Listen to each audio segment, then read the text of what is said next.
siang teman-teman semua. Izin memperkenalkan diri, nama saya Lisa Ardian dari kelas 12 MIPA 4. Hari ini saya akan mempresentasikan laporan hasil penelitian saya.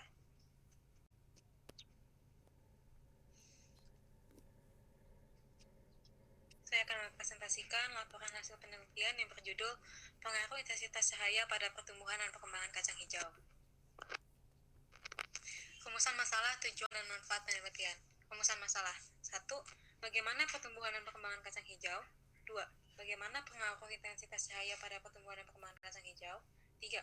Bagaimana hasil dari kesimpulan dari percobaan yang telah dilakukan peneliti? Apakah sesuai dengan hipotesis? Tujuan penelitian. 1. Mengetahui bagaimana pertumbuhan dan perkembangan kacang hijau. 2.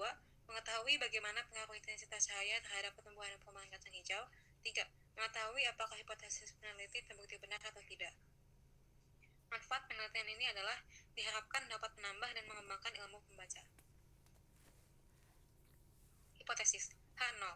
Tidak terdapat perbedaan signifikan antara warna hasil tumbuhan kacang hijau yang dapat cahaya dengan warna hasil tumbuhan kacang hijau yang tidak terdapat cahaya. H1. Pertama, terdapat perbedaan signifikan antara cepat lambatnya pertumbuhan kacang hijau yang terkena cahaya dan yang tidak terkena cahaya. Kedua, tumbuhan kacang hijau yang tidak terkena cahaya akan tumbuh lebih lama, namun hasil tumbuhan baik atau sehat. Sedangkan tumbuhan kacang hijau yang tidak terkena cahaya akan tumbuh lebih cepat, namun hasil kurang baik. Pertumbuhan dan perkembangan. Pertumbuhan adalah peristiwa perubahan biologis yang terjadi pada seluruh makhluk hidup berupa pertambahan ukuran panjang dan berat yang bersifat irreversibel dan dapat diukur secara kuantitatif. Sedangkan perkembangan adalah proses menuju kedewasaan. Perkembangan bersifat reversibel dan dapat diukur secara kualitatif. Pertumbuhan dan perkembangan tumbuh dipengaruhi oleh berbagai faktor. 1. Faktor eksternal dari luar berupa air, suhu, kelembapan, oksigen, gravitasi, bakteri, cahaya, dan lain-lain. Kedua, faktor internal dari dalam berupa gen dan hormon. Macam-macam hormon, hormon giberelin, hormon auksin, hormon sitokinin, hormon asam absisat, dan lain-lain. Kacang hijau. Kacang hijau atau Vigna radiata adalah tanaman yang tergolong dalam suku polong-polongan. Kacang hijau merupakan komoditas tanaman kacang-kacangan yang banyak dikonsumsi rakyat di Indonesia. Proses pertumbuhan dan perkembangan kacang hijau terjadi melalui 3 tahap, yaitu perkecambahan, pertumbuhan primer, dan pertumbuhan sekunder. Kacang hijau mempunyai nilai gizi yang sangat baik, yaitu kandungan protein 24,4%, lemak 1%, dan karbohidrat 64,6%. Tumbuhan ini juga mengandung vitamin A, vitamin C, dan vitamin B1. Proses pertumbuhan dan perkembangan kacang hijau tidak terlepas dari berbagai macam faktor yang mempengaruhinya. Salah satunya adalah cahaya. Cahaya merupakan faktor eksternal yang dibutuhkan tumbuhan untuk melakukan fotosintesis. Pada tanaman, semakin banyak cahaya yang diperoleh dari lingkungan akan menyebabkan terhambatnya pertumbuhan dan perkembangan tanaman. Karena cahaya yang berlebihan akan merusak kinerja dari hormon pertumbuhan auksin, sehingga tanaman yang memperoleh cahaya yang baik memiliki batang yang lebih pendek daripada tanaman yang tidak memperoleh cahaya. Waktu dan tempat penelitian, hari atau tanggal 28 Juli 2022 sampai 13 Agustus 2022. Tempat, SMA Negeri 1 Rangkas Bitung, dan rumah peneliti. Mulai eksperimen tumbuhan kacang hijau dari 4 Agustus sampai 13 Agustus 2022 selama 10 hari berturut-turut. Metode penelitian dan analisis data. Metode yang digunakan dalam penelitian ini adalah metode mixed method. Menurut Creswell, penelitian campuran merupakan pendekatan penelitian yang mengkomunikasikan antara penelitian kualitatif dan kuantitatif. Pengolahan data dilakukan dengan melakukan pengamatan dari eksperimen yang telah dilakukan peneliti. Peneliti mengamati tinggi batang, warna, banyak daun, dan cepat lambat tumbuh dan berkembang. Sumber data, alat, dan bahan. Data diambil dari internet beserta referensinya, buku paket biologi, dan hasil dari percobaan yang dilakukan peneliti. Alat yang digunakan, 6 gelas, 6 butir kacang hijau, kapas, air, penggaris, dan benang, pulpen, serta penggaris. Variabel penelitian.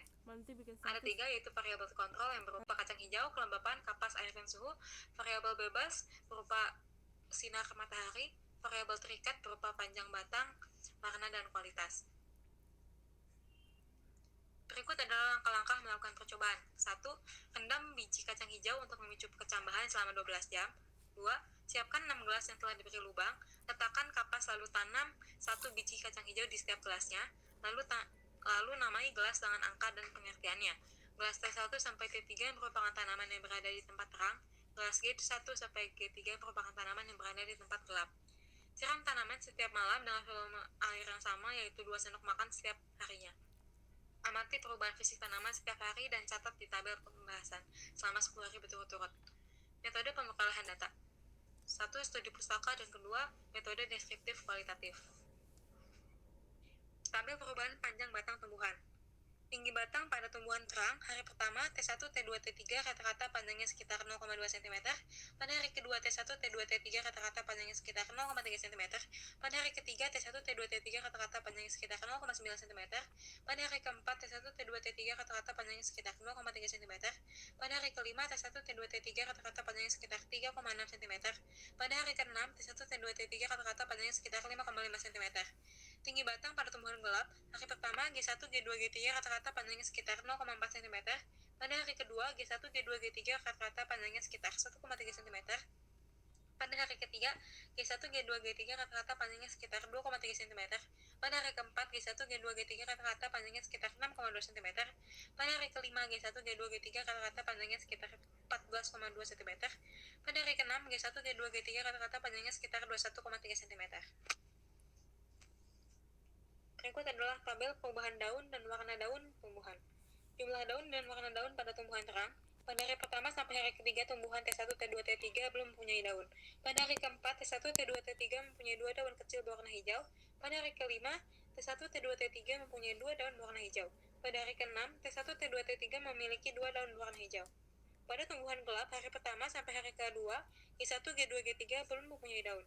Pada hari ketiga G1, G2, G3 mempunyai 2 daun kecil berwarna kuning. Pada hari keempat, G1, G2, G3 mempunyai 2 daun berwarna kuning. Pada hari kelima, G1, G2, G3 mempunyai 2 daun berwarna kuning.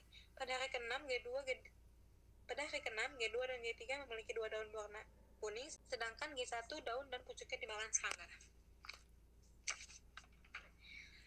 Selanjutnya ada tabel perubahan warna tanaman.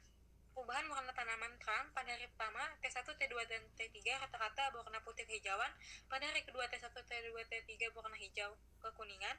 Pada hari ketiga T1, T2, T3 rata-rata berwarna hijau kekuningan. Pada hari keempat T1, T2, T3 rata-rata berwarna hijau keputihan. Pada hari kelima T1, T2, T3 rata-rata berwarna hijau keputihan. Pada hari keenam T1, T2, T3 rata-rata berwarna hijau keputihan. Pada tumbuhan gelap hari pertama G1, G2, G3 rata-rata berwarna putih. Hari kedua G1, G2, G3 rata-rata berwarna putih kekuningan. Pada hari ketiga G1, G2, G3 rata-rata berwarna putih kekuningan. Pada hari kelima G1, G2, G3 rata-rata berwarna putih kekuningan. Pada hari keenam G1, G2, G3 rata-rata berwarna putih pucat. Berikut ini adalah grafik perubahan panjang batang tumbuhan. Yang sore ada kerjaan. Ini udah 2:30. Hasil dari grafik menunjukkan bahwa tumbuhan yang terletak di tempat gelap bertumbuh lebih cepat dan tinggi dibandingkan tumbuhan di tempat yang terang. Karena pada tanaman, semakin banyak cahaya yang diperoleh dari lingkungan akan menyebabkan terhambatnya pertumbuhan dan perkembangan tanaman. Karena cahaya yang berlebihan akan merusak energi hormon auksin yang berfungsi untuk pemajangan 14, sel, 19, sehingga tanaman yang 18, memperoleh cahaya yang baik rumah memiliki setengah batang yang lebih satu. pendek daripada tanaman yang tidak memiliki cahaya. Kesimpulan, pertumbuhan dan perkembangan tumbuhan kacang hijau dipengaruhi oleh berbagai faktor, yaitu faktor internal yang berupa gen dan hormon, serta faktor eksternal yang berupa air, kelembapan, suhu, oksigen, gravitasi, penyakit, dan cahaya. Kacang hijau merupakan tanaman yang tergolong dalam suku polong-polongan dan merupakan kecambahan tipe epigel, karena kotiledonnya muncul ke permukaan. Selanjutnya, pengaruh cahaya sangat mempengaruhi tumbuhan. Tumbuhan yang tumbuh di daerah gelap akan tumbuh lebih cepat daripada tumbuhan yang terkena cahaya matahari. Pertumbuhan yang lebih cepat tersebut disebut etiolasi. Tumbuhan akan berbelok ke arah cahaya matahari karena hormon pertumbuhan auksin rusak. Cahaya diperlukan dalam fotosintesis sehingga cahaya berpengaruh besar terhadap tersedianya makanan. Cahaya dapat memicu pembentukan pigmen antosianin dan flavonoid yang memberikan warna pada buah dan bunga. Sesuai dari teori dari Irna Ningtyas 2018 dan hasil percobaan peneliti dengan data tinggi batang rata-rata tumbuhan gelap pada hari ke-6 yaitu 21,3 cm, sedangkan panjang batang tanaman di tempat terang pada hari ke-6 yaitu 5,5 cm. Bahwa tanaman di daerah gelap akan tumbuh lebih cepat tetapi batang lemah, berukuran kecil, tipis dan berwarna kuning pucat. Sedangkan tumbuhan yang berada di daerah terang akan tumbuh lebih lama tetapi batang kuat, daun lebar, berwarna hijau dan batang kuku. Berikut adalah lampiran gambar-gambar dari percobaan yang dilakukan oleh peneliti.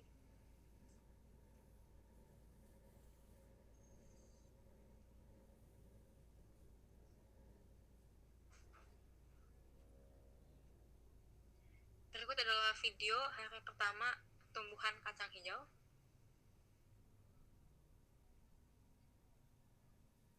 Kacang hijau disiram setiap hari dengan volume air yang sama.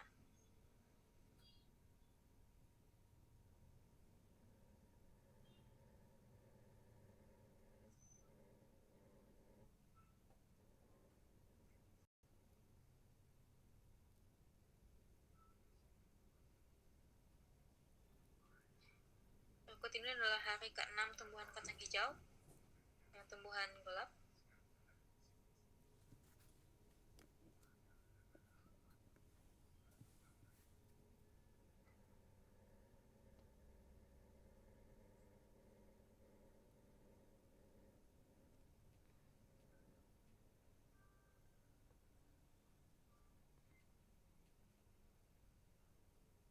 Berikut ini adalah tumbuhan yang terletak di tempat terang.